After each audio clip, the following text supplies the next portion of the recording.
Olá, esse é o programa Sociedade Solidária, um fórum para o diálogo sobre os desafios do Brasil, uma iniciativa da LBV.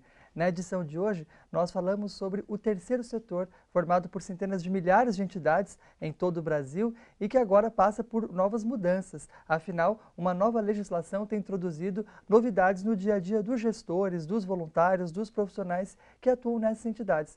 Como é que as organizações estão se adaptando a essas mudanças legais? Quem conversa conosco sobre este tema, destacando os efeitos dessas mudanças legais numa área muito importante que é a da inclusão do jovem no mercado de trabalho, é a especialista em socioaprendizagem Edna Alegro, ex-auditora fiscal da Receita Federal. Ela compartilha conosco a sua experiência nesse assunto e também traz algumas dicas para você que nos acompanha e que está aí no dia a dia das organizações sem fins lucrativos. Bom, primeiramente agradecemos em nome da LBV pela senhora estar novamente conosco aqui para falar sobre esse tema tão importante. Seja sempre muito bem-vinda. Obrigada, eu que agradeço a oportunidade. É uma honra estar aqui. Bom, para começar, eu queria que a senhora contasse então a respeito dessa nova lei e quais foram os impactos dela para as entidades do terceiro setor aqui do país.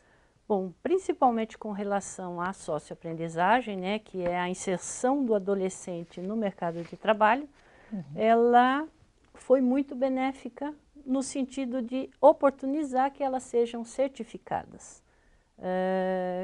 reconhecidas como entidade beneficente de assistência social, que dá direito a isenções tributárias, a parte patronal sobre a folha de pagamento, que é fundamental para a maioria das entidades que fazem um trabalho sensacional com os adolescentes, né?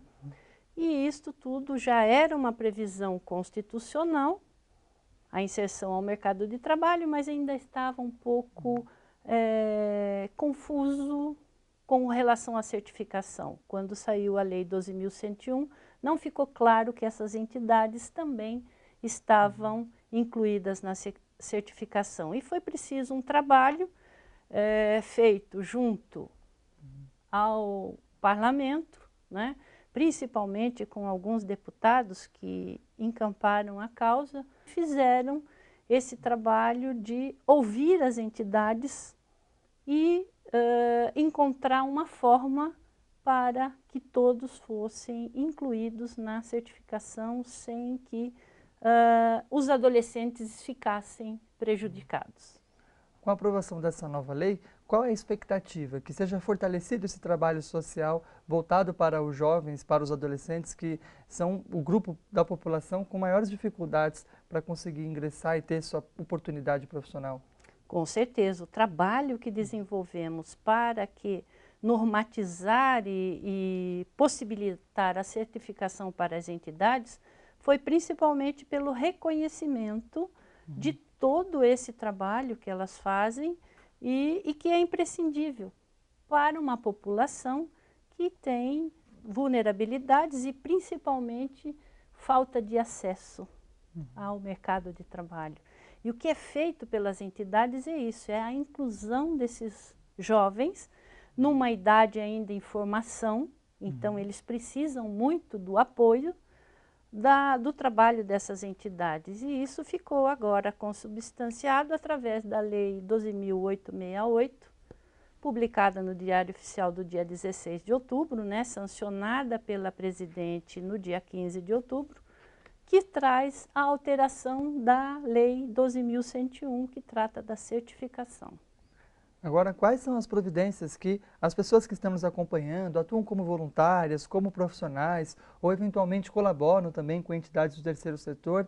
O que elas devem ficar atentas às medidas que são necessárias serem tomadas para que essas organizações possam, então, tanto aquelas que se dedicam à aprendizagem, quanto aquelas que atuam nas outras áreas do trabalho social, possam se adequar a essa nova legislação? É sempre bom as entidades ficarem atentas a todas as legislações a que elas têm que acompanhar. E principalmente a evolução que houve no campo da assistência social.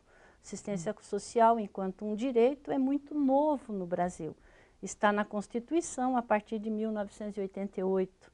Então ela vem sendo construída ao longo desses anos. E é por isso que as entidades precisam estar atentas para acompanhar essas mudanças.